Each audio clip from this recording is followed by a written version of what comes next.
Shalom Bapak Ibu, kita bersyukur hari ini Tuhan memberikan kembali kesempatan kepada kita untuk kembali kita beribadah, memuji memuliakan namanya, serta mendengarkan kebenaran firman Tuhan yang menjadi kekuatan buat hidup kita. Mari kita satukan hati kita di dalam doa. Tuhan Yesus, terima kasih buat setiap perlindungan dan kasih-Mu, anugerah-Mu yang tidak pernah berhenti dalam kehidupan kami, yang senantiasa Kau alirkan dan Kau berikan dalam kehidupan kami. Kami bersyukur memiliki Tuhan Allah yang seperti Engkau, Tuhan yang ajaib, Tuhan yang penuh kasih, Tuhan yang penuh pengampunan dalam kehidupan kami, serta Tuhan yang senantiasa merindukan kami untuk dipulihkan menjadi serupa dengan Engkau. Terima kasih Tuhan, hari ini kami akan beribadah. Biarlah Engkau menyertai kami, sehingga setiap ketika kami beribadah, hadirnya Tuhan memenuhi hati kami. Ada sukacita, damai sejahtera dalam kehidupan kami. Terima kasih Bapa. Di dalam nama Tuhan Yesus Kristus kami berdoa dan mengucap syukur. Haleluya. Amin. Kita memiliki Tuhan yang setia, di mana Dia mengorbankan hidupnya bagi saya dan Bapak Ibu Saudara. Dia menepati setiap janji-janjinya dalam kehidupan kita. Bahkan Dia Tuhan yang ingin memulihkan kehidupan saya dan saudara. Mari kita kembali memuji meninggikan nama Tuhan dan mengagungkan namanya, Tuhan di atas segala Tuhan dan Raja di atas segala Raja. Haleluya. Haleluya Yesus. Haleluya. Kau Allah yang setia, Bapa yang mulia,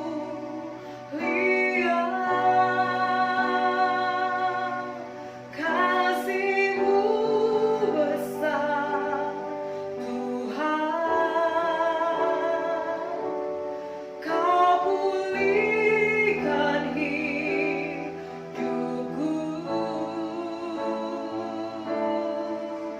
Kaulah harapanku,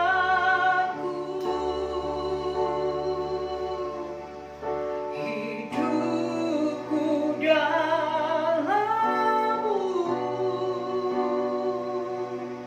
Terima kasih Tuhan, Kau selamatkan hidupku. Dengan apa akan ku balas segala kebaikan-Mu?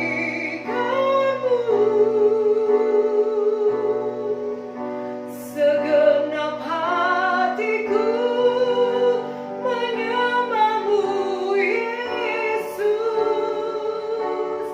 Ku bersyukur padamu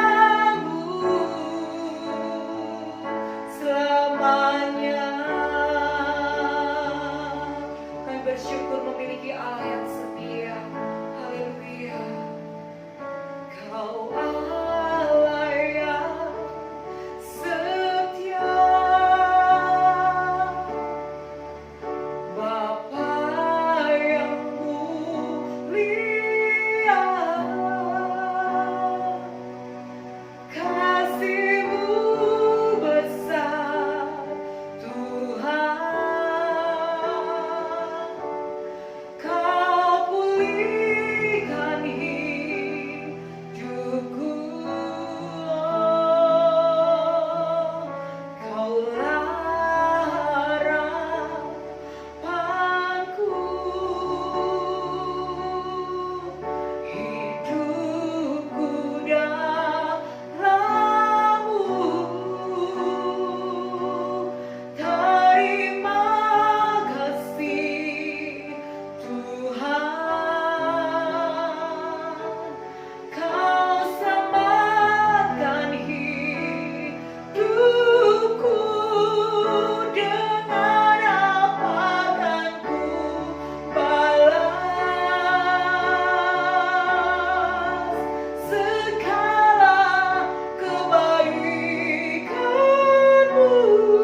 Kami ingin membalas setiap kasih-Mu Tuhan, dengan kami memuji memuliakan nama-Mu, mengagungkan Engkau dan meninggikan Engkau dalam kehidupan kami, sebab Engkau Allah yang setia dalam hidup kami. Haleluya Tuhan. Jesus, haleluya.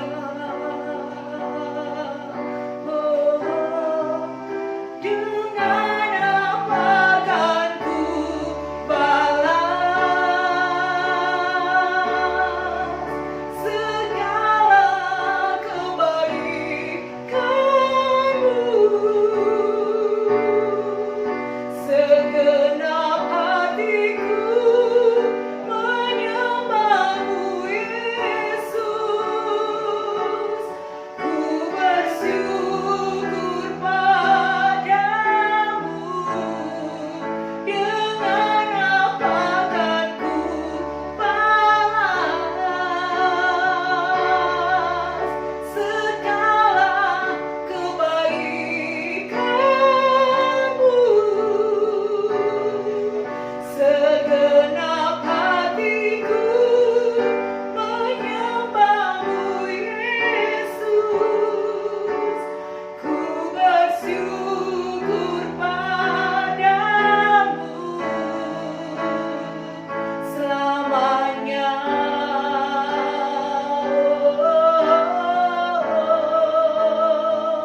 Selamanya.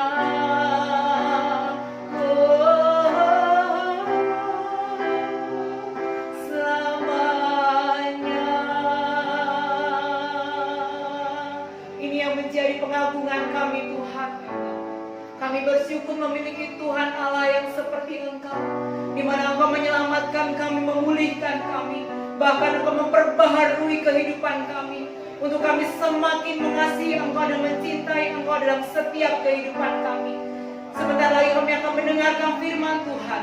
Tuhan lindungi kami dan jagain kami, sehingga setiap firman yang kami dengar boleh menjadi kekuatan dalam kehidupan kami, boleh menjadi rema dalam kehidupan kami. Urapi kami semua Tuhan dengan pengurapan yang daripada-Mu. Terima kasih Bapa. Di dalam nama Tuhan Yesus Kristus kami berdoa dan mengucap syukur. Haleluya. Amin. Shalom Bapak Ibu saudara yang dikasihi Tuhan. Kita bersyukur kita masih diberi kesempatan untuk beribadah. Ya, walaupun masih dalam bentuk online, tapi saya percaya ketika kita benar-benar beribadah, bukan sekedar nonton ibadah. Saudara paham bedanya beribadah dan nonton ibadah? Kalau beribadah, kita terlibat. Ketika memuji Tuhan, ikutlah memuji Tuhan. Ketika berdoa, ikutlah berdoa. Ketika mendengar firman Tuhan, bukalah Alkitab Bapak Ibu. Bukan hanya sekedar menonton. Kalau menonton bisa sambil santai, sambil makan kacang, sambil tidur-tiduran. Gak ada bedanya dengan nonton sinetron. Tapi saya percaya Bapak Ibu saudara semua, kita semua adalah orang-orang yang beribadah kepada Tuhan secara online. Puji nama Tuhan. Saudara yang dikasihi Tuhan, tidak terasa 1 tahun lebih, atau tepatnya saya menghitung 532 hari kita sudah jalani pandemi COVID-19. Bukan waktu yang singkat, bukan juga waktu yang menyenangkan. Di dalam hari-hari itu ada begitu banyak tekanan, ada begitu banyak kesulitan, ada begitu banyak keterbatasan-keterbatasan dan pembatasan-pembatasan. Tapi kita boleh bersyukur karena kita punya Allah yang setia. Dia selalu memelihara hidup kita. Mari renungkan sejenak Bapak Ibu saudara. Apakah selama pandemi ada di antara Bapak Ibu yang sampai kelaparan gak makan 2 hari? Saya percaya gak ada.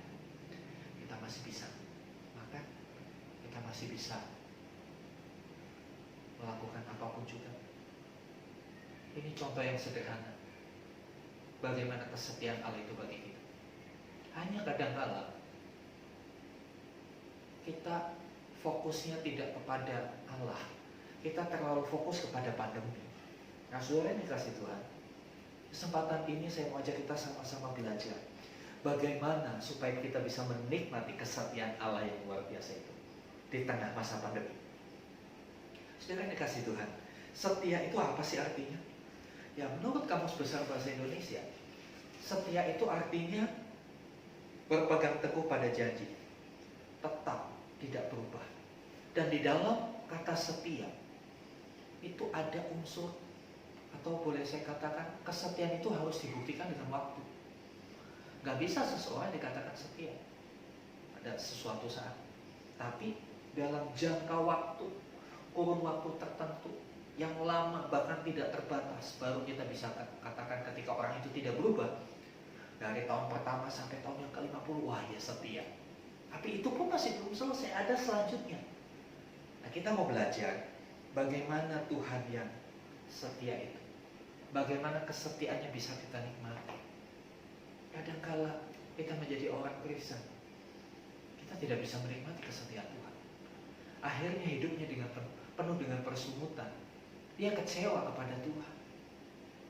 Begitu banyak orang yang berdoa supaya COVID-19 cepat selesai, pandemi cepat berlalu. Tapi nyatanya sampai di hari yang ke-532 hari ini masih ada aja. Masih kita jumpai orang-orang yang terpapar. Sehingga orang itu berkata, Tuhan tidak menepati janjinya. Orang itu kecewa kepada Tuhan dan akhirnya meninggalkan Tuhan. Saya berdoa supaya jemaat Tuhan yang mengikuti tayangan ini, yang mengikuti ibadah ini, tidak termasuk orang-orang yang demikian. Tapi kita boleh menjadi orang-orang yang bisa menikmati kesetiaan Tuhan dan boleh bersyukur untuk setiap kesetiaan Tuhan yang kita alami. Saudara yang dikasihi Tuhan, mari kita mau melihat di dalam 2 Timotius 2 ayat 8 sampai yang ke-13. 2 Timotius 2 Perjanjian Baru ayat 8 sampai ayat yang ke-13. Saya bacakan, demikian firman Tuhan. Ingatlah ini, Yesus Kristus yang telah bangkit dari antara orang mati, yang telah dilahirkan dari keturunan Daud, itulah yang kuberitakan dalam Injilku. Karena pemberitaan Injil inilah aku menderita, malah dibelenggu seperti seorang penjahat. Tetapi firman Tuhan tidak terbelenggu. Karena itu aku sabar menanggung semuanya ini bagi orang-orang pilihan Allah, supaya mereka juga mendapat keselamatan dalam Kristus Yesus dengan kemuliaan yang kekal. Benarlah perkataan ini. Jika kita mati dengan Dia, kita pun akan hidup dengan Dia. Jika kita bertekun, kita pun akan ikut memerintah dengan Dia. Jika kita menyangkal Dia, Dia pun akan menyangkal kita. Jika kita tidak setia, Dia tetap setia, karena Dia tidak dapat menyangkal diri. Bapak, Ibu, Saudara yang dikasihi Tuhan,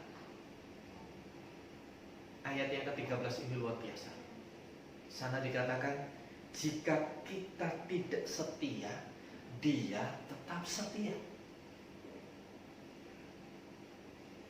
Karena Dia tidak dapat menyangkal dirinya.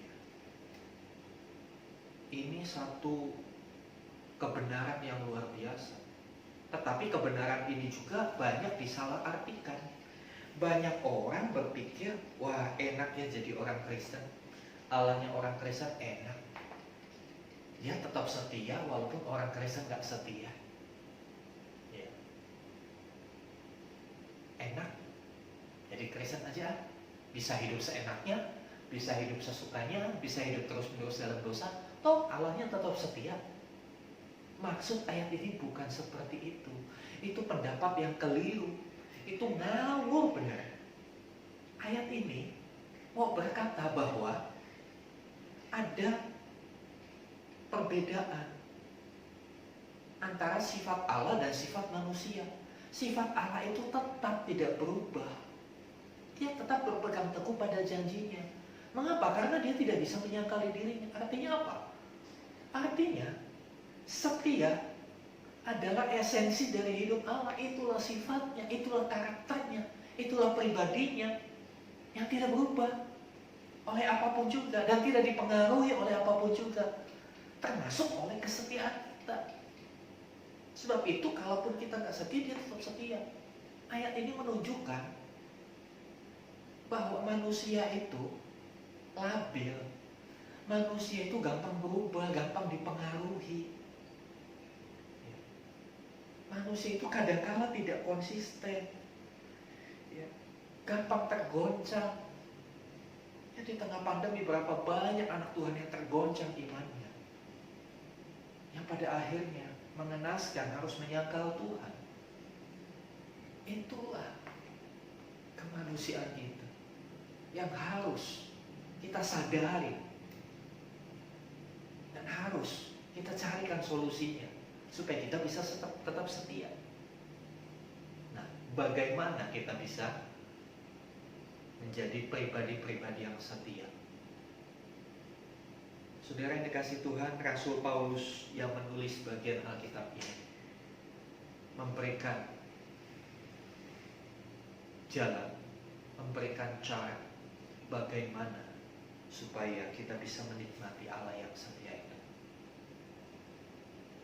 Ayat yang ke-8 dikatakan di sana, ingatlah ini, Yesus Kristus yang telah bangkit dari antara orang mati, yang telah dilahirkan sebagai keturunan Daud, itulah yang kuberitakan dalam Injil. Saudara yang dikasih Tuhan, kehidupan Paulus berfokus kepada Tuhan Yesus. Inilah yang membuat dia bisa tetap bertahan di tengah berbagai kesulitan. Dan surat ini ditulis dalam kondisi yang tidak baik. Paulus bersaksi bahwa hidupnya penuh dengan penderitaan karena Injil. Bahkan dia katakan dia harus dibelenggu sebagai seorang tawanan. Dia dibelenggu seperti seorang penjahat. Padahal dia menyampaikan hal-hal yang baik, ajaran-ajarannya ajaran-ajaran yang baik, yang mempunyai nilai etis yang tinggi. Tetapi Paulus harus menerima penderitaan itu. Tetapi sekali lagi, di tengah penderitaan, di tengah kesulitan, Paulus memberi contoh dan teladan bagi kita. Dia fokus kepada Tuhan Yesus. Dia tidak fokus kepada penderitaannya. Dia tetap fokus kepada Tuhan Yesus. Saudara yang dikasih Tuhan, hari-hari ini orang kadangkala tidak lagi fokus kepada Tuhan. Orang fokusnya kepada matters. Jadi hari-hari ini yang dibicarakan di mana-mana COVID, dan COVID. Di kalangan gereja dibicarakan COVID. Oh, si anu mati karena COVID. Si itu masuk rumah sakit karena COVID. Oh iya begini kena COVID. Dan COVID. Pernahkah di masa pandemi kita membicarakan tentang kedahsyatan Tuhan? Berapa banyak waktu yang kita habiskan bicara tentang COVID dengan bicara tentang kehebatan Tuhan Yesus? Saya bertanya, mana lebih hebat COVID dengan Tuhan Yesus? Mana lebih hebat COVID dengan Tuhan Yesus? Saya percaya ketika ditanya dalam ibadah, semua orang berkata, hebat Tuhan Yesus. Tapi mohon maaf, dalam praktek hidup sehari-hari, kadangkala kita tidak pernah membicarakan kehebatan Tuhan Yesus. Kasihnya, pemeliharanya, penyertaannya terlalu sedikit, terlalu jarang untuk kita bicarakan, untuk kita jadikan status di WA kita. Terlalu sedikit. Lebih banyak yang dibicarakan COVID. Oh, sudah zona merah lagi. Oh, banyak kasus. Oh, begini. Saya mau berkata, alihkan fokus Anda kepada Tuhan Yesus. Itu kunci pertama supaya kita bisa menikmati kesetiaan Tuhan. Dan akhirnya kita bisa bersyukur. Oh, Dia sungguh Allah yang setia. Di tengah pandemi Dia tidak pernah meninggalkan kita. Di tengah pandemi pemeliharanya, penyertaannya nyata. Bahkan saya mau katakan, sekalipun kita terpapar COVID, itu tidak membatalkan kesetiaan Allah. Bukan berarti kalau kita terpapar COVID, Tuhan gak setia sama kita. Oh tidak. Saudara yang dikasih Tuhan, justru ketika kita terpapar COVID, kita akan melihat bagaimana Tuhan tidak meninggalkan kita. Kenapa Tuhan sampai izinkan kita terpapar COVID? Karena satu hal, Dia punya rencana dalam hidup kita. Tepatlah yang dikatakan di dalam Roma 8 ayat 28. Kita tahu sekarang bahwa segala sesuatu termasuk kalau lagi terpapar COVID, segala sesuatu mendatangkan kebaikan. Bagi siapa? Bagi orang-orang yang mengasihi Dia. Siapa orang yang mengasihi Dia? Mereka yang terpanggil untuk masuk dalam rencananya. Artinya, apapun yang terjadi yang kita alami, Tuhan punya rencana. Tuhan punya rencana. Dan rencananya itu tidak mungkin gagal. Haleluya, saudara yang dikasihi Tuhan. Fokuslah kepada Tuhan. Arahkan hatimu, pandangan, segenap panca indera kepada Tuhan. Bukan kepada masalah yang kau hadapi. Mungkin kau menghadapi kesulitan ekonomi hari-hari. Pandang Tuhan. Carilah Tuhan.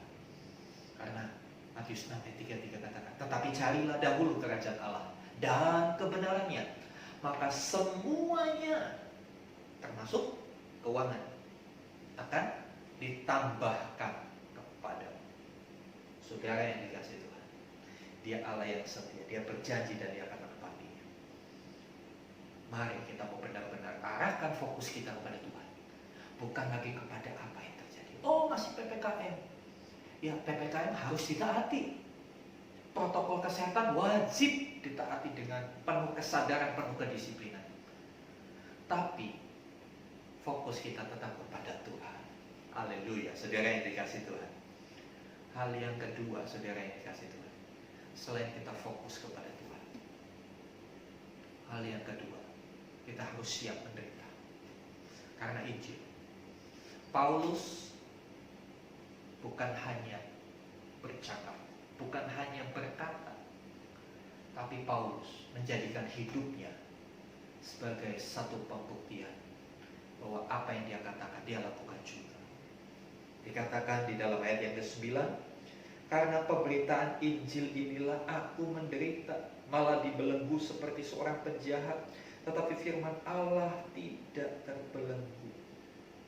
Saudara yang dikasihi Tuhan,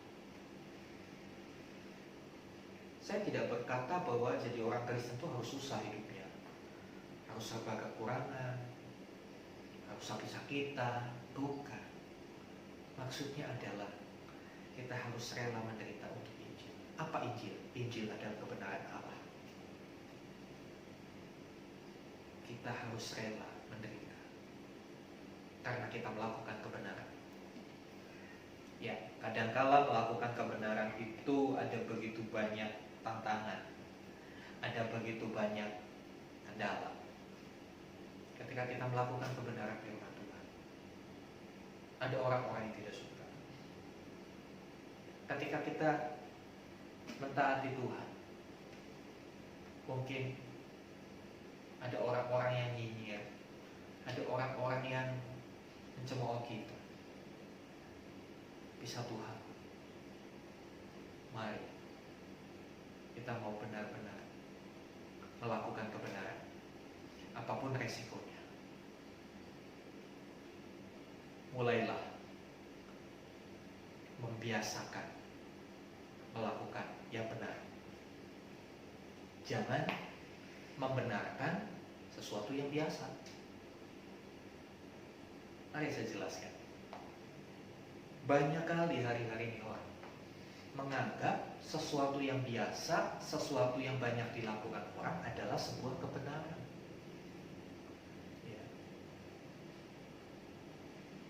Contoh yang gampang, kalau Bapak Ibu ditilang di stop polantas, apa yang Bapak Ibu lakukan? Minta surat tilang atau minta damai di tempat? Ya, budaya Indonesia cinta damai. Damai saja Pak, cinta damai. Itu hal yang biasa. Semua orang tahu itu hal yang biasa. Lalu kita beranggapan, ya itu yang benar. Kalau mungkin anak kita ditilang, pulang bawa surat hilang, kita marah. Kenapa kamu mau dikasih itu? Kenapa nggak mau kamu pilih damai? Kenapa nggak kamu kasih duit aja polisi itu? Maaf saudara, tanpa sadar kita sedang membenarkan sesuatu yang biasa. Padahal tidak semua yang biasa itu kebenaran. Kita mau ubah. Amin. Kita mau ubah. Kita mau membiasakan sesuatu yang benar. Jangan dibalik. Kalau sesuatu itu benar, dari mana kita tahu sesuatu itu benar? Firman Tuhan kasih petunjuk. Makanya bacalah Alkitabmu. Jangan hanya baca berita-berita artis. Jangan hanya berita-berita politik, berita-berita COVID. Bacalah firman Tuhan supaya kita bisa hidup dalam kebenaran. Sekalipun kita menderita karena kita melakukan kebenaran, ya ditilangnya itu menderita loh Bapak Ibu. Pakai surat repot, harus ke pengadilan, antri begini begitu, buang waktu. Ya siapa suruh melanggar? Kan seperti itu. Ada konsekuensi dari setiap pelanggaran. Kalau kita berusaha menghindari konsekuensi, oke, mungkin untuk hal-hal dunia kita bisa terhindar. Tapi satu hal saya mau katakan, kalau kita membiasakan hidup dalam kebenaran,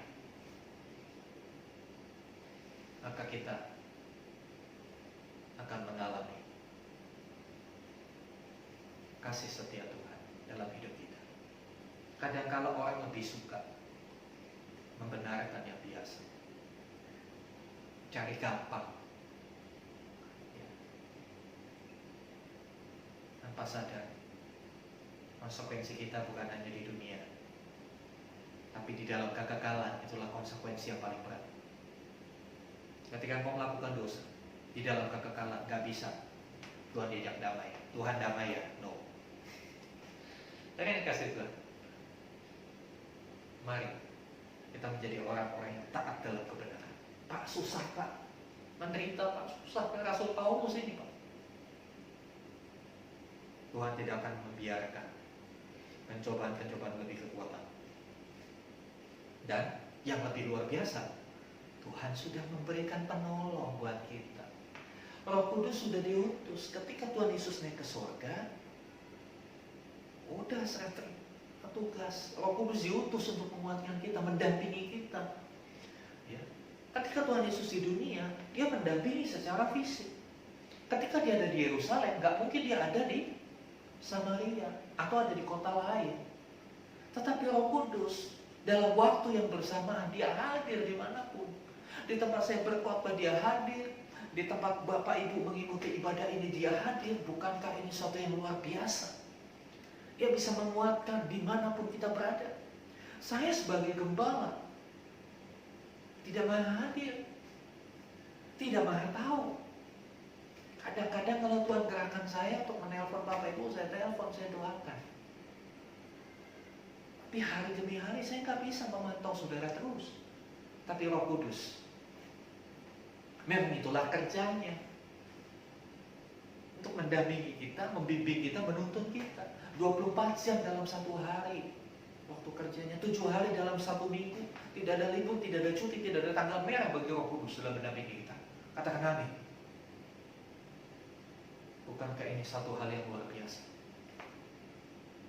Mari kita benar-benar menjadi orang-orang yang bisa menikmati kesetiaan Tuhan.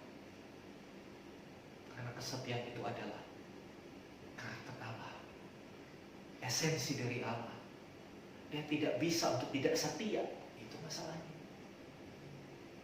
Allah Maha Kuasa bisa melakukan sesuatu, tapi dia nggak bisa untuk nggak setia. Karena dikasih Tuhan. Dua hal ini biarlah boleh kita lakukan dalam hidup kita di hari-hari yang sulit ini. Tetap fokus kepada Tuhan. Tetap fokus kepada Tuhan. Ya. Tengah kesulitan, situasi apapun yang Bapak Ibu alami hari-hari, fokus kepada Tuhan. Karena Dia sanggup melakukan perkara yang besar. Apapun yang Bapak Ibu hadapi, Dia sanggup. Dan yang kedua, mari menjadi orang yang benar-benar komitmen dalam kebenaran, rela menderita untuk kebenaran. bukan tipe orang-orang yang cari gampang, cari enak, cari nyaman. Tapi mari kita menjadi pribadi-pribadi yang apapun resikonya, saya harus lakukan kebenaran itu. Membiasakan yang benar, bukan membenarkan yang sudah biasa. Tuhan memberkati. Haleluya. Mari kita berdoa. Bapa di surga, kami bersyukur melalui kebenaran firman-Mu, kami diajar bagaimana kami bisa menikmati kesetiaan, kasih yang sungguh luar biasa. Kami sadar Tuhan, kami seringkali tidak setia. Kami seringkali berubah. Kami begitu labil. Tapi kami bersyukur Tuhan begitu mengerti keadaan kami. Dan Tuhan sudah melengkapi kehidupan kami dengan Roh Kudus, Roh Allah sendiri, yang selalu menjaga kami 24 jam dalam satu hari, 7 hari dalam satu minggu tanpa absen. Sungguh luar biasa. Kami bersyukur. Terima kasih Roh Kudus. Ampuni kami. Kadangkala kami tidak menganggap Engkau itu menyertai kami. Kami tidak menganggap. Kami seringkali merasa sendiri. Kami tidak sadar bahwa ada Roh Kudus yang selalu mendampingi kami dan selalu siap sedia menolong kami. Biarlah kami belajar untuk melibatkan Roh Kudus dalam kehidupan kami. Masuk dalam tuntunan-Mu Tuhan Roh Kudus. Terima kasih. Dan biarlah mata kami hanya tertuju kepada-Mu, bukan kepada apa yang kami hadapi. Karena sejatinya Yesusku lebih dahsyat dari COVID. Yesusku lebih dahsyat dari pandemi ini. Yesusku lebih dahsyat dari apapun yang kami hadapi. Dan kami harus melihat kepada yang dahsyat itu. Kami harus selalu fokus kepada Yesus yang dahsyat. Karena dari situlah kami akan melihat bagaimana cara Tuhan menolong kami. Bagaimana cara Tuhan menyatakan hal-hal yang ajaib yang tidak pernah terpikirkan oleh kami. Terima kasih Tuhan. Biarlah kebenaran firman ini boleh menjadi bagian yang menyatu dalam hidup kami. Biarlah ini boleh mengubah cara berpikir kami, sehingga perilaku kami berubah. Terima kasih Tuhan. Berkati setiap umat-Mu.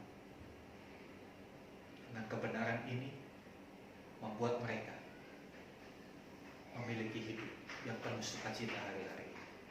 Terpuji nama-Mu Tuhan. Di dalam nama Tuhan Yesus kami berdoa. Haleluya. Amin. Bapak Ibu saudara yang dikasihi Tuhan,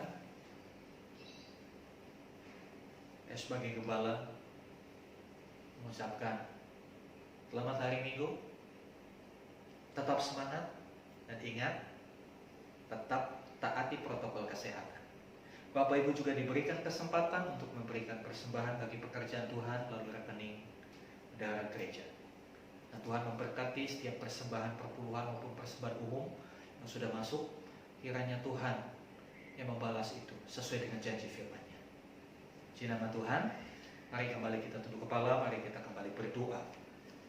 Haleluya, haleluya. Bapa di surga, kami menyerahkan bangsa dan negara kami kepadamu. Berkatilah para pemimpin kami, Bapak Presiden Jokowi dan seluruh aparat.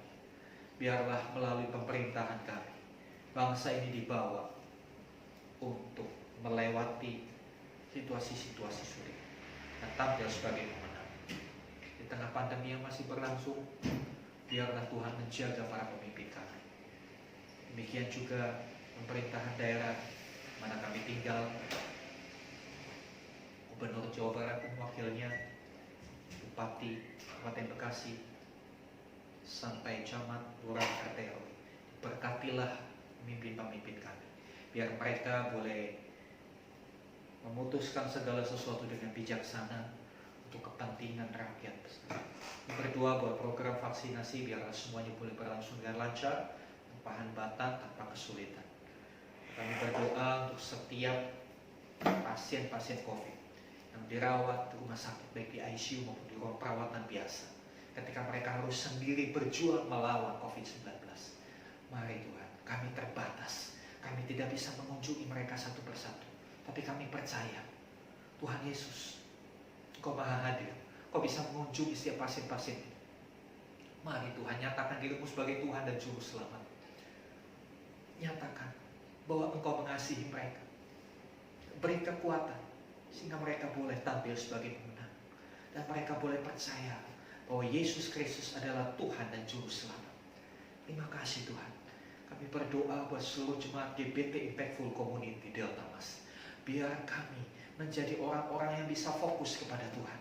Biar kami boleh menjadi orang-orang yang rela menderita dalam melakukan kebenaran. Sehingga kami sungguh boleh mengalami kesetiaan Tuhan dalam hidup kami. Jadikan kami orang-orang yang berdampak bagi lingkungan kami. Di mana Tuhan menempatkan kami, disitulah kami menjadi garam dan terang dunia. Terima kasih Tuhan, terima kasih.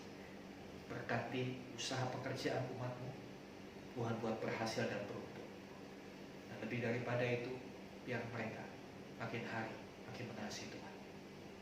Terima kasih. Bapak Ibu saudara yang dikasih Tuhan, mari buka hatimu, angkat tanganmu, dan terimalah rahmat anugerah, kasih setia dari Allah Bapa di sorga, melalui karya salib Tuhan Yesus Kristus, dan persekutuan, hiburan Roh Kudus, mulai hari ini sampai selama-lamanya.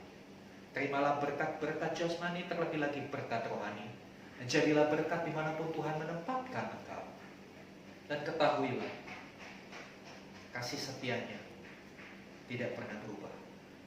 Karena itu, pergilah, jadikan semua bangsa murid.